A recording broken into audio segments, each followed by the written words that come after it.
네, 안녕하세요. 치주 전문의 필립 강입니다. 오늘은 두 번에 걸쳐서 많은 분들이 갖고 계시는 잘못된 치과 상식에 대해서 좀 얘기를 나눠보도록 하겠습니다.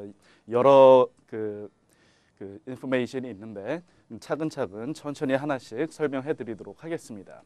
우선 병원에 찾아오시는 분들 중에 제일 많이 물어보시는 질문 중에 하나가 스케일링을 하면 이가 약해지는 거 아닌가. 그래서 걱정을 하셔가지고 오히려 스케일링을 피하시는 분들이 많이 계신 걸로 알고 있습니다. 이것은 아주 잘못된 상식인데 이유인즉슨 스케일링을 함으로써 치아와 잇몸 주변에 있는 플라그, 치석, 어떻게 보면은 이건 세균 덩어리라고 생각할 수가 있는데 이 세균 덩어리들이 충치를 유발하고 잇몸 질환을 생기게 함으로써 사실은 상당히 이게 제거가 되지 않는 상황에서는 큰 문제가 생길 수 있다는 것을 말씀드리고 싶고요. 스케일링을 할 때 이제 불편한 것들이 한 두 가지가 있습니다. 처음에는 치석을 제거를 함으로써 이제 치아 주변에 잇몸 치아 뿌리가 살짝 드러나서 스케일링 이후에 찬 거나 뜨거운 것을 드셨을 때 약간 시큰시큰하고 이가 시린 그런 경험을 많이 해보셨을 텐데요.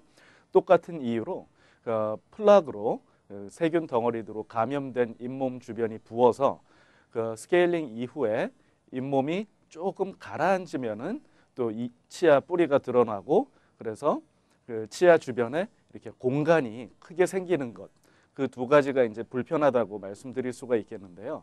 병을 키우는 것보다는 일시적인 그런 불편함은 약간은 좀 감수를 하시는 게 아무래도 현명한 선택이 아닐까 싶습니다. 또 두 번째로는 잇몸 질환은 약으로도 치료할 수 있다라고 하는 이제 잘못된 치과 상식이 있는데 그것은 절대로 그렇지가 않습니다.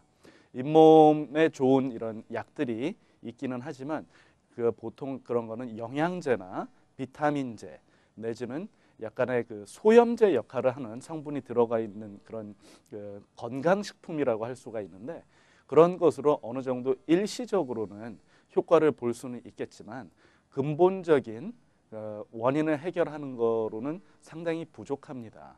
아까도 말씀드렸듯이 이런 세균 덩어리들이 치아와 잇몸 주변에 존재하는데 그것을 약으로서는 절대 제거를 할 수가 없다는 것을 다시 말씀을 드리고 싶고요. 잇몸 질환이나 그런 충치가 생겨서 오히려 더 나중에 병이 키워진 상태에서는 치료도 더 어렵고 환자분들이 많이 더 고생을 하신다는 것을 말씀드리고 싶습니다.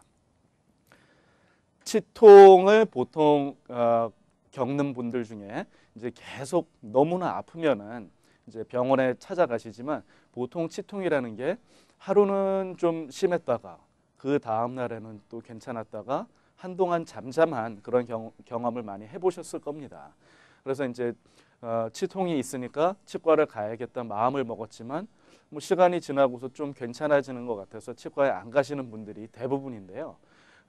그런 증상이 있다는 것은 문제가 있다는 것입니다. 그래서 일시적으로 이렇게 어느 정도 치통이 해결이 됐다고 해서 그 문제까지 다 해결이 된 것은 아니기 때문에 그 병원에 가셔서 초기에 진단을 받으시고 올바른 치료 방법을 선택을 하시는 것이 가장 현명한 방법이라고 말씀드리고 싶습니다.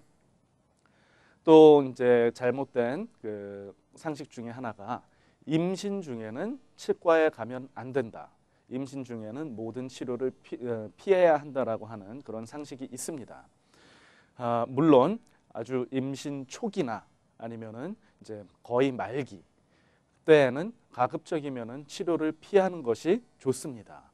하지만 충치라든지 잇몸 질환 이런 병이 있다고 하면은 분명히 그것도 태아와 산모에게 좋은 영향을 미치는 것은 절대 아니기 때문에 문제가 있을 때에는 당연히 치료를 하시는 게 좋습니다. 이제 요즘 최근 몇 년 동안 나오는 연구 결과를 보면은 임산부들이 이런 잇몸 질환이 심각하게 있는 경우에는 잇몸 질환이 없는 산모들보다 이런 조기 출산이나 미숙아를 낳는 그런 데이터, 그런 합병증이라고 할 수 있겠죠. 그런 그 산모와 태아한테 좋지 않은 그런 조기 출산율이 상당히 높은 것으로 나와 있습니다. 그렇기 때문에 잇몸 질환이나 그런 병이 있을 때에는 오히려 치과에 가셔서 임신 한 중기 정도에 가서 이제 올바른 치료를 받는 게 좋겠는데, 더 좋은 방법으로는 혹시 그 임신을 계획을 하고 있다면은 미리 치과에 가셔서 그 진단을 받고 올바른 치료를 미리 다 받아 놓는 것이 제일 좋다고 설명드릴 수가 있겠습니다. 또 한 가지는 유치, 아이들의 치아는 굳이 그렇게 치료를 할 필요가 없는 것이 아니냐라고 하는 질문을 많이 받습니다. 그거는 절대 그렇지가 또 않습니다. 왜냐하면은 유치라고 하는 것은 그 아이의 그 턱뼈와 그리고 그 주변의 근육을 이렇게 성장을 하게끔 제대로 성장을 하게끔 도와주는 그런 역할을 하기도 하고, 그리고 이제 그 어른이, 그러니까 영구치라고 하죠. 영구치가 나올 때 그 유치가 그 길잡이를 해주는 역할을 합니다.